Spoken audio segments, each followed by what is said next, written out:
Hi guys, today I'm excited to be bringing you some Plants vs Zombies 3 news. A new beta update may be coming very soon indeed. It's a question I get constantly in the comments, so it's great to actually have something to share with you guys.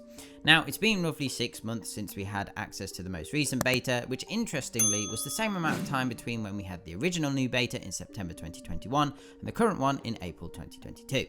All the signs of a new update are the same as before, so that's what we'll be discussing in today's video. Now, as per usual, we've heard nothing from PopCap about a new update. I don't think the PvZ social media has ever really mentioned Plants vs Zombies 3, to be honest.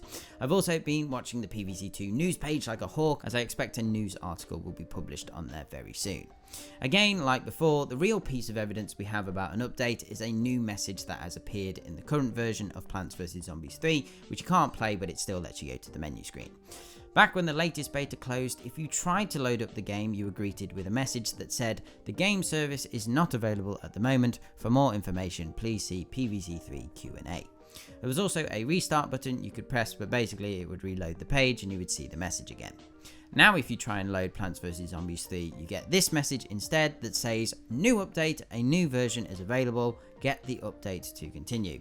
Unfortunately, when you press the get update button, it takes you to the Google Play Store, but instead of receiving an update, you just get a white screen and a loading symbol, but nothing happens. However, what's really interesting about this new potential beta is this version number down here. Well, I assume it's a version number. Version 4.0.27.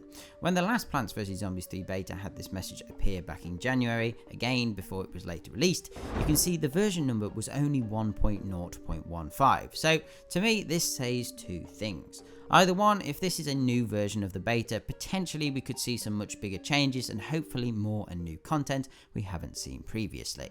I hope this is the case, because if this is the third beta and we don't see things like choosing seed packets and many other things, PvZ3 could be dead in the water before it even gets the chance to swim. The other answer here is that this isn't a version number and it doesn't relate to the massive new content we're hoping for. Like I said previously, we've had no official statements or anything like that yet, but I wouldn't be surprised if we hear something in the next week or so. I'm unsure how long the update message has been displaying for, as I was only told about it this week. Finally, I just wanted to say a big thanks to Team Wolfie for giving me the heads up about this news. Anyway guys, that's about it for today's video. Let me know your thoughts on this in the comments below. Do you think a new PvZ3 beta will be dropping soon? But other than that, don't forget to hit those like and subscribe buttons, turn on notifications, and if you want to support the channel further, check out my Patreon page by clicking on screen or through the link in the description. Okay, thanks guys, bye.